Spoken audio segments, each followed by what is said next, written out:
চারটা টপোলজি সম্পর্কে আমাদের একটু হালকা ব্রিফ অতি সংক্ষেপে। এটা পুরাটাই থিওরি পার্ট, পরে কিছু ম্যাথ আছে। সিরিজ শান্ট হচ্ছে, বুঝো এখানে সিরিজ শান্টটা হচ্ছে তোমার ফিডব্যাক অ্যামপ্লিফায়ার বলতেছে সিরিজ শান্ট। তো এখানে যদি অ্যামপ্লিফায়ারটার সাথে এই ফিডব্যাক অ্যামপ্লিফায়ার ফিডব্যাক নেটওয়ার্কটা, এটা এই পাশে হলো ইনপুট, আর এই পাশে যেটা অংশ সেটা হলো তোমার আউটপুট।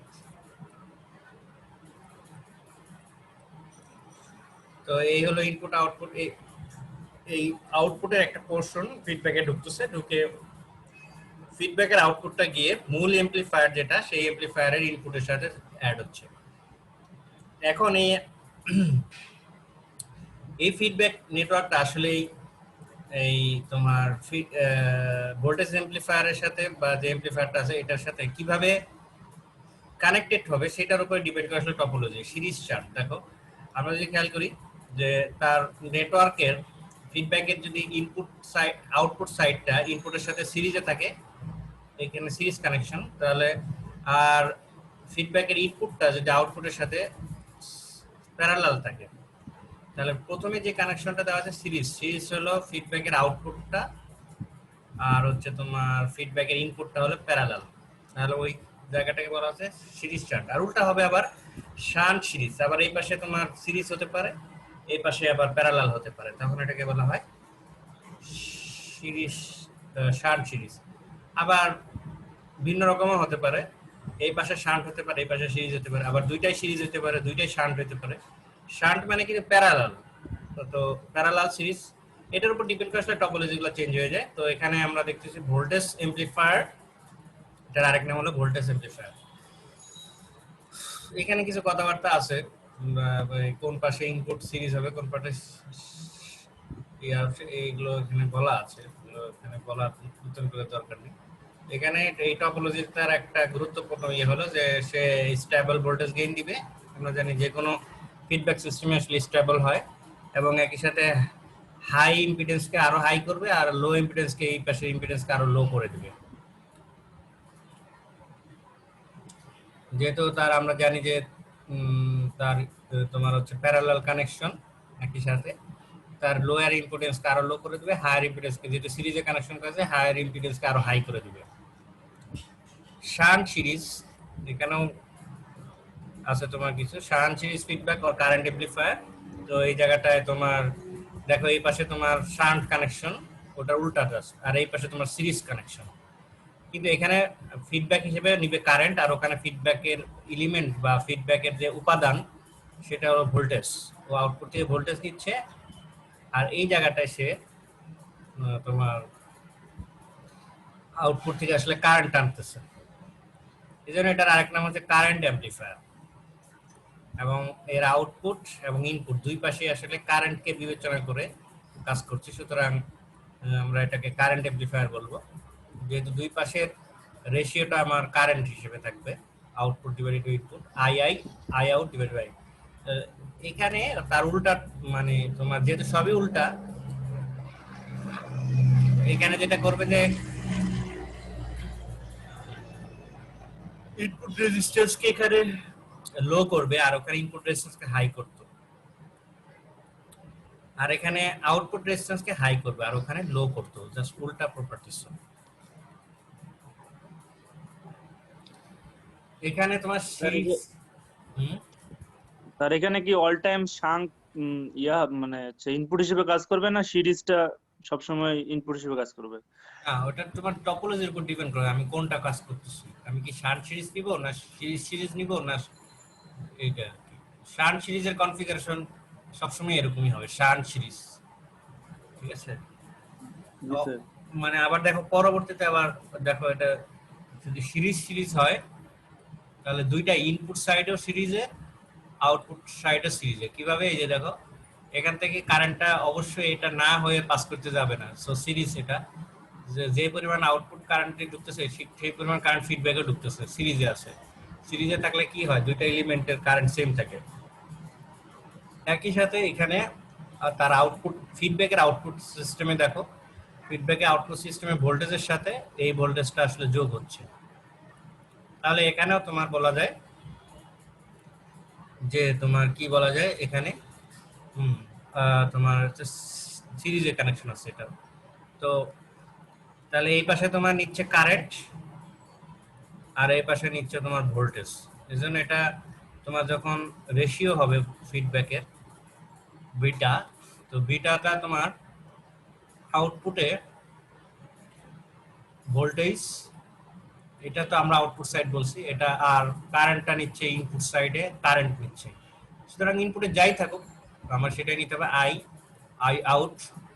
আই আউট আসলে কোনটা, যেটা লোড দিয়ে যাচ্ছিল সেই কারেন্টটাই আমার এই ফিডব্যাকে ইনপুট হিসেবে আসছে।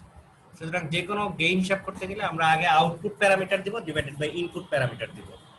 তো এখানে এটা ফিক্সড, মানে সিরিজের জন্য কিন্তু এটা ফিক্সড যে হ্যাঁ এটা এই কারেন্ট টানবে আর দিবে হচ্ছে আউটপুট ভোল্টেজ। একই সাথে এটা প্যারালাল অর্থাৎ শান্ট। তো শান্ট হলে কি হবে, দুইটাই প্যারালাল থাকবে। এই কানেকশনটা এই যে ইনপুটের সাথে লোডটা প্যারালালি আছে এবং একই সাথে তোমার এখানেও তাদের কানেকশনটা প্যারালাল আছে। কিন্তু এই ক্ষেত্রে তোমার আউটপুট হিসেবে ভোল্টেজ নিচ্ছে আর মূল এমপ্লিফায়ার হচ্ছে এটা। আসলে আমি যখন মূল এমপ্লিফায়ার বলবো তখন এটার কথা বলবো, আর যখন ফিডব্যাক বলবো তখন এটার কথা বলবো। তো মূল এমপ্লিফায়ারে তোমার আউটপুট হিসেবে ভোল্টেজ আছে আর মূল এমপ্লিফায়ারে কারেন্ট হিসেবে আছে তোমার হচ্ছে ইনপুট কারেন্ট। 1 মিনিট, একটা মেইল আসার কথা। তো তোমার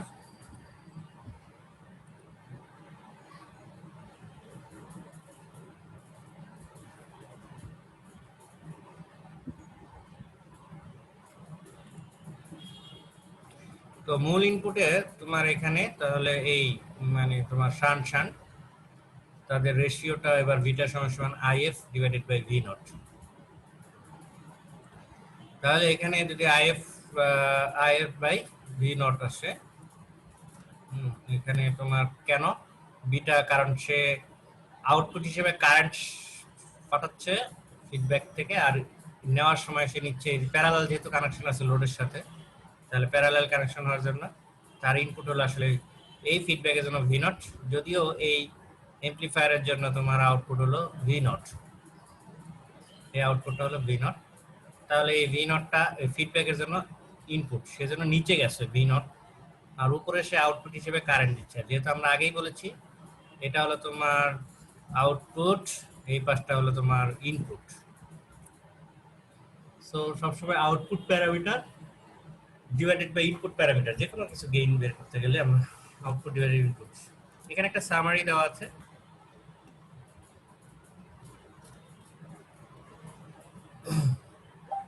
দেন এই জায়গাটায় গুরুত্বপূর্ণ ইস্যু, সেটা হচ্ছে যে তোমার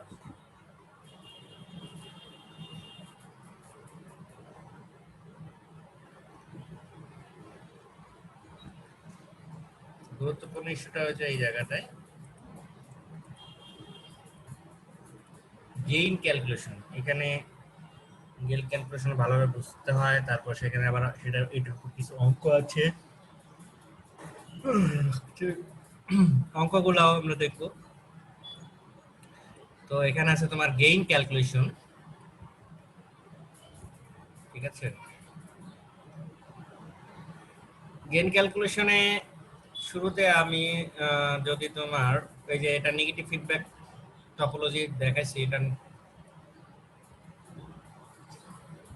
আউটপুট হিসেবেও ভোল্টেজ, এখানে ইনপুট হিসেবেও ভোল্টেজ। সো এটা ভোল্টেজ অ্যামপ্লিফায়ার এবং একই সাথে এটা নেগেটিভ ফিডব্যাক। কেন? কারণ এখান থেকে এসে এই ভোল্টেজটা সোর্স থেকে নেগেটিভ হবে, বিয়োগ হবে, সুতরাং এটা নেগেটিভ ফিডব্যাক হিসেবে কাজ করবে। আর দুইটা জিনিস তোমাদের জানা দরকার। এক, ধরো মনে করো ফিডব্যাক থাকলো না,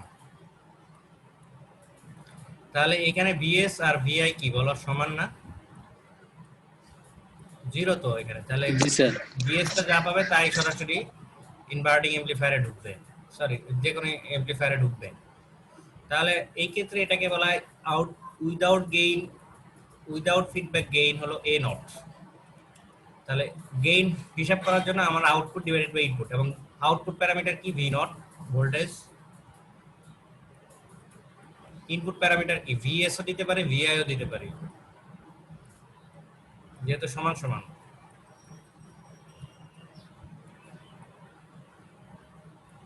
অ্যাকচুয়ালি ইনপুটে যেটা ঢুকবে সেটাই, অ্যাকচুয়ালি ইনপুটে তোমার ভিএস বলতে পারো ভিআই, তা আমরা ভিআই ধরলাম, আমাদের ভিআই ধরে উইদাউট, বুঝো কিন্তু without parameter, without sorry without feedback A not.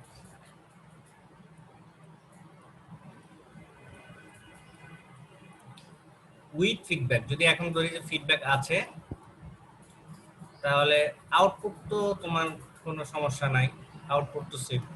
বাকি এখন যদি তোমার কিছু এখানে তোমার ইনপুট হিসেবে মাইনাস হিসেবে ঢুকতেছে, তাহলে মূল সোর্সটা আমার আসলে ভিএস, কারণ আমি মূল তো দিছি ভিএস, আমি তো এটা আউটপুট থেকেই আনতেছি, সো আমার ভিআই হবে না, এবার ভিএস হবে।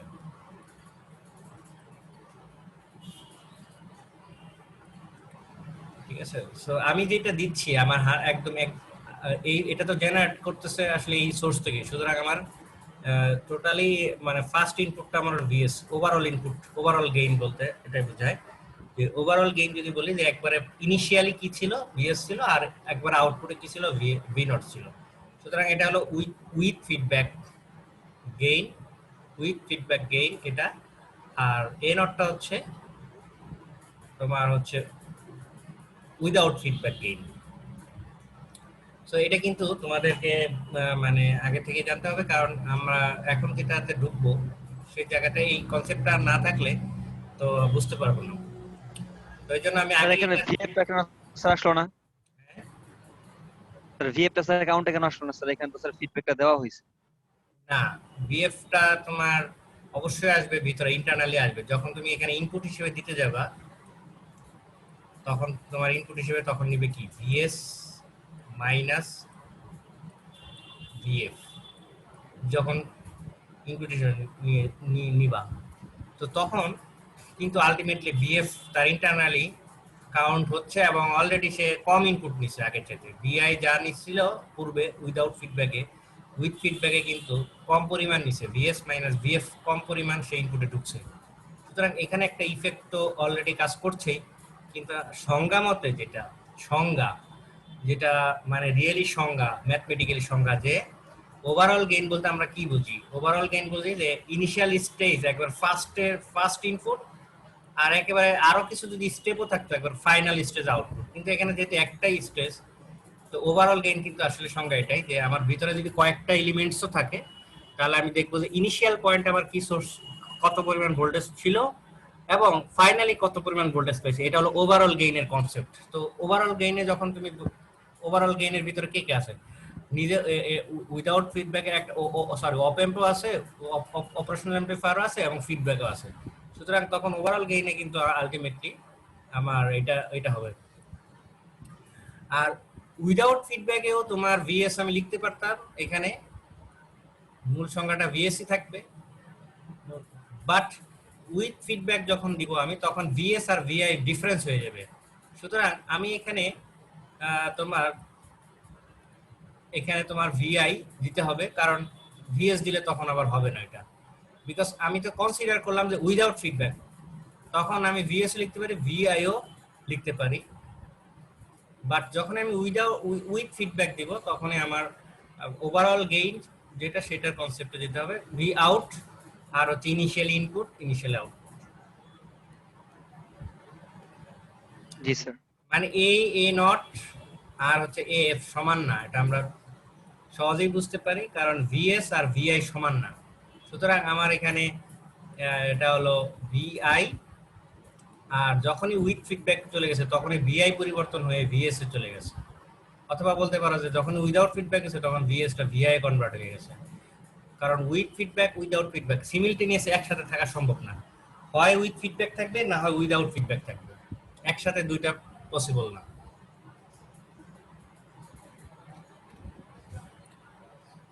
নেগেটিভ ফিডব্যাক ভোল্টেজ, আচ্ছা আরেকটা জিনিস জানা দরকার, বিটা একটা গেইন। এটাও গেইন। তো যে কোনো গেইন বলতে আমরা আউটপুট ডিভাইডেড বাই ইনপুট বুঝবো। তো এই ক্ষেত্রে বিটার জন্য আউটপুট কোনটা? বিএফ, তাহলে আউটপুট। আর এই বিটার জন্য ফিডব্যাকের জন্য ইনপুট কোনটা আসলে? ভি নট, জি sir. V F divided by V naught. এটাও আমার জানতে হবে, কারণ আমাদের বারবার আসবে এই জিনিসগুলা।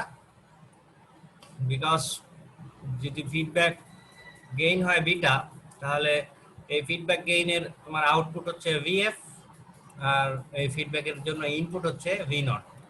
আর এই এমপ্লিফায়ারের জন্য এটা ভি নট হলো আউটপুট, বিআই অথবা ভিএস হচ্ছে এই এমপ্লিফায়ারের জন্য ইনপুট। বাট বিটার জন্য ফিক্সড, বিটার জন্য ভি নটটা ইনপুট আর আউটপুট হলো ভিএফ। তো যে কোনো কনসেপ্টে হলো আউটপুট ডিভাইডেড বাই ইনপুট। তো এটার জন্য যেটা ভি নট আউটপুট, এটার জন্য সেটা ইনপুট নিচে চলে আসছে। তো BF equal to beta into V naught, এটা তো ওখান থেকে ক্রস গুণ করলে পেয়ে যাই বিএফ, তাহলে বিটা ইন্টু ভি নট। একই সাথে এগুলা ক্রস গুণ করলে আমরা এখানেও দেখতে পাই যে V naught equal to A naught into VI, A naught into VI without feedback. একই সাথে তোমার যখন উইথ ফিডব্যাক অবস্থায়, আমরা আসলে উইদাউট ফিডব্যাকে আমরা ধরে নিচ্ছি, কিন্তু আমরা ক্যালকুলেশন করতেছি আসলে উইথ ফিডব্যাকের জন্য, উইথ ফিডব্যাক।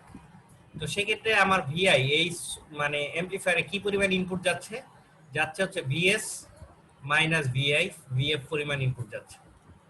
এবং একই সাথে এখানে আমরা বলতে পারি যে এএফ এই যে equal to V naught divided by VS. এখন এটা সরাসরি এখানে কিভাবে আসলো? এখানে তোমার যদি একটু দেখাই দেই,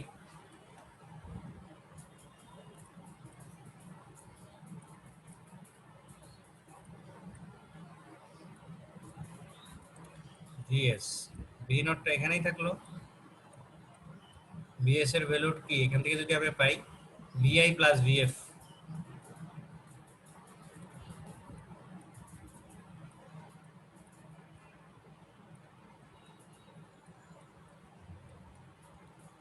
ওকে, ভি নট দ্বারা যদি ভাগ করে দেই,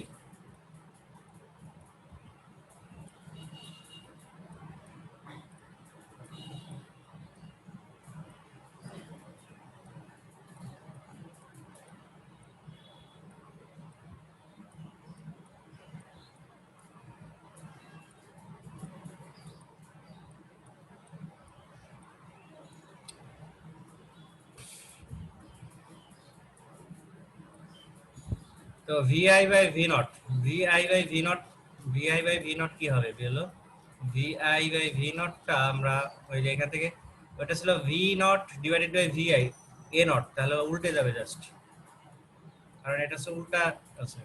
তাহলে 1 বাই এ নট লিখতে পারি, আর এটাই বিটা লিখতে পারি, বিটা। এখন যদি তুমি নরমালি জাস্ট ক্যালকুলেশন করো, এ নটটা যদি লসাগু করো নিচে, এ নটটা উপরে উল্টে যাবে, এ নট আসবে 1 plus beta into A not.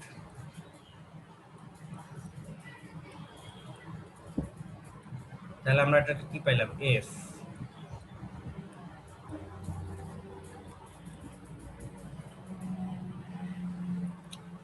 AF equal to A naught divided by 1 plus beta A naught, ঠিক আছে?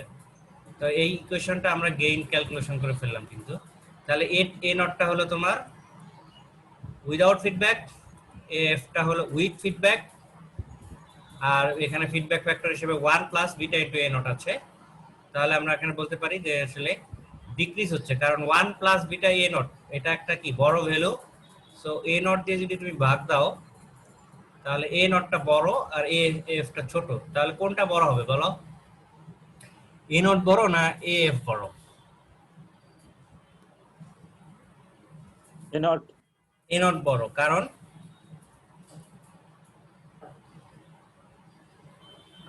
কারণ কেন স্যার আমরা এ নট কে ভাগ করে এফ এর মানটা পাচ্ছি? হ্যাঁ, মানে একটা 1 এর চাইতে বড় দিয়ে ভাগ করতেছি। আমার ব্যাপারটা যদি এরকম হয় যে 5, তাহলে উপরে নিচে যেহেতু তোমার বড় সংখ্যা 1 এর চাইতে বড়, সে 2 ধরে নিলাম, তাহলে অবশ্যই উপরে 10 হইতে হবে। 5 দুগুণে 10 সমান হইতে গেলে তার মানে এটা অবশ্যই বড় হতে হবে যদি এটা সমান হতে চায়। তার মানে আমরা কি বুঝলাম? উইদাউট ফিডব্যাক, যদি ফিডব্যাক ব্যবহার না করি, মানে উইদাউট ফিডব্যাক, তাহলে গেইন বড় হয়। আর যদি ফিডব্যাক ব্যবহার করি তাহলে গেইন কি হয়ে যায়? ডিক্রিজ করে, ছোট হয়। তার মানে আমরা শুরুতেই একটা ফিডব্যাকের সুবিধা পড়ছিলাম যে নেগেটিভ ফিডব্যাক ডিক্রিজ করে দেয় গেইনকে। সেটাই দেখলাম আমরা ম্যাথমেটিক্যালি প্রুফ করলাম যে গেইনটাকে এখানে কিন্তু ডিক্রিজ করে দিল। ঠিক আছে, গেইনটা এখানে কি করে দিল? ডিক্রিজ করে দিল। গেইনটা এখানে কি করে দিল বলো? ডিক্রিজ করে দিল। কারণ ফিডব্যাক দিছিলাম, সেজন্য আমি এই যে এতগুলা কাজ করে করে প্রুফ হলো শেষে এই যে এটাকে আমি আরো কিছু লাইন দিয়ে, এখানে আরো কিছু লাইন আছে, গ্যাপ আছে, এই গ্যাপটা আমি এখানে পুরো করে দিলাম এবং সেখানে আমরা দেখলাম যে আসলে ডিক্রিজ হচ্ছে। এবং কি পরিমাণ ফ্যাক্টর? সেটা হলো amount of 1 plus beta A naught দিয়ে ভাগ হচ্ছে, সুতরাং এটাকে বলা অ্যামাউন্ট অফ ফিডব্যাক। আর লুপ গেইন কাকে বলে? T equal to beta into A naught, this is loop gain. T equal to beta into A naught, এটা হচ্ছে তাহলে লুপ গেইন, এটা মনে রাখবে। Amount of feedback 1 plus beta, এটা হলো অ্যামাউন্ট অফ ফিডব্যাক। মানে এই ফিডব্যাকের কারণে কি পরিমাণ ডিফারেন্সটা হলো। তাহলে যদি এটা 1 হইতো কোনো কারণে, তাহলে এ ইকুয়াল টু এ নট হতো, কিন্তু আসলে তো 1 না, এটা আসলে 1 plus beta into A naught. সুতরাং এই পরিমাণ তাদের মধ্যে আসলে চেঞ্জ, যে এত দিয়ে ভাগ দিতে হবে, সুতরাং এটাকে বলে অ্যামাউন্ট অফ ফিডব্যাক। তো এটা ওখানে আরো কিছু বাংলা লাইন আছে দেওয়া রয়েছে, এখান থেকে আসো, এখানে দরকার আছে গেইন ডিসেনসিটিভিটি। তো গেইন ডিসেনসিটিভিটিটাও আমাদের ইম্পর্টেন্ট, খুব বড়, মানে ভেরি ইম্পর্টেন্ট, বিকজ গেইন সেন্সিটিভিটির আসলে ফিডব্যাকের সুবিধা যেটা, সেটা আমরা এখন ম্যাথমেটিক্যালি প্রুফ করব যে এটা স্টেবল গেইন উইদাউট ফিডব্যাকের চাইতে উইথ ফিডব্যাকটা মোর স্টেবল। কেন? সেটা একটা ম্যাথমেটিক্যালি আমরা আসলে গেইন ডিসেনসিটিভিটি থেকে আমরা এখানে যদি খেয়াল করি, দেখো এখানে এটাকে যদি আমরা ডিফারেন্সিয়েট করি, এই যে এই মূল ইকুয়েশন যেটা F equal to A naught divided by 1 plus beta A naught, এটাকে এ নটের সাপেক্ষে যদি ডিফারেন্সিয়েট করি তাহলে এটা ইউ বাই ভি মেথডে হবে। তোমরা বোঝো অবশ্যই, ইলেকট্রিক্যালে ছাত্র এবং তোমরা অলরেডি ক্যালকুলাস করে আসছো, সেখানে U by V method differentiate করতে হয় কিভাবে আমরা জানি। এবং এটা এফ টা ফাংশন অফ, মনে করো উপরেও এ নট আছে নিচেও এ নট আছে, তাহলে ইউ বাই ভি মেথডে হয়। ওই যে এক্স যদি উপরেও থাকে নিচেও থাকে, হর এবং লব, তাহলে ইউ বাই ভি মেথড। সেখানে আমরা আসলে সরাসরি কিন্তু ডিফারেন্সিয়েটটা করে দিয়েছে এবং বি স্কয়ার, তার মানে নিচে হচ্ছে 1 প্লাস বিটা এ নট ছিল, B square V D U by D A naught, তাহলে ইউ হিসেবে আসলে এ নট ছিল, আমরা যদি দেখি এ নট ছিল, তো ডি ডি হ্যাঁ ডি এ নট আমরা পেলাম।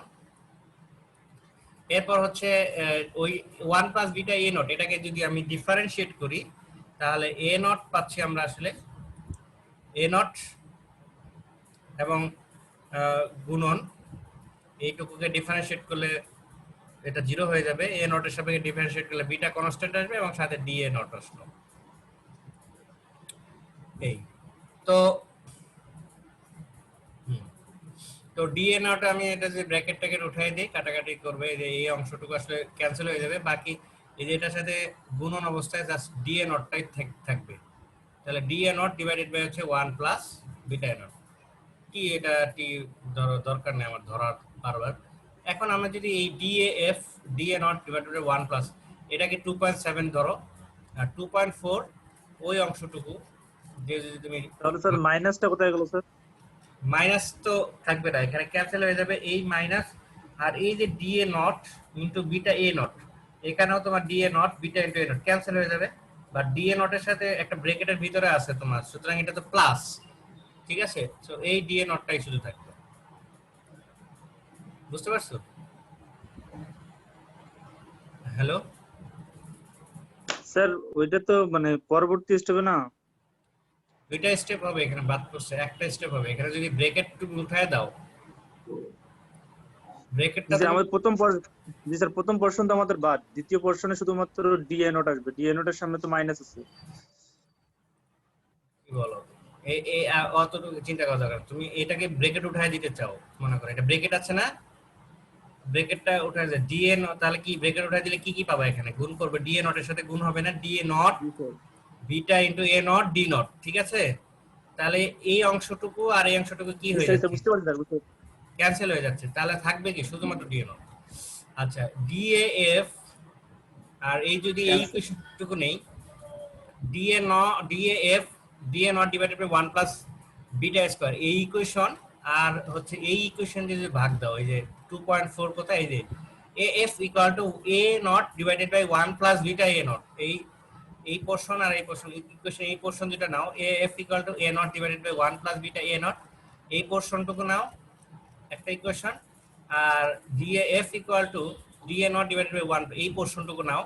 যদি ভাগ করে দাও 2.7 কে 2.4 দিয়ে, তাহলে তুমি পাবা এরকম। তোমরা আসলে একটা আমি যেগুলো যে একটু একটু সাইড করে লিখে দিচ্ছি, এগুলো একদম যদি লিখে আমাকে একটু ফ্রেশ করে, হ্যাঁ, আমার দেখাবা আর কি, যে এই যে একবার ফ্রেশ করে সুন্দর মতো স্টেপগুলা। তারপর ভাগ যদি করে দাও ডিএফ, তাহলে নিচে থাকবে ওই এএফ, আর একই সাথে এটা যদি ভাগ করে দাও কিছুটা কাট, একটা পাওয়ার কমে যাবে, ওই যে ওখানে 1 প্লাস বিটা এ নট ছিল, এখানে পাওয়ার 2, একটা পাওয়ার কমে যায়, এখানে 1 প্লাস বিটা এ নট। তাহলে আমরা এই ইকুয়েশনটা এট লাস্ট এই ইকুয়েশনটা পাচ্ছি।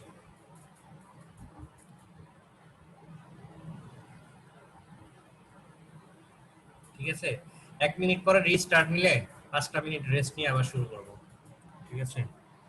তো টানা 4 ঘন্টা 3 ঘন্টা কথা বলা যায় না।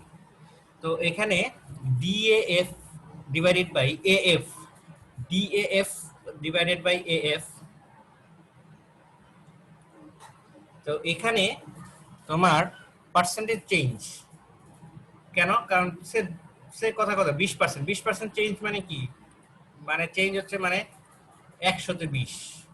তাহলে আমরা যদি এভাবে লিখি,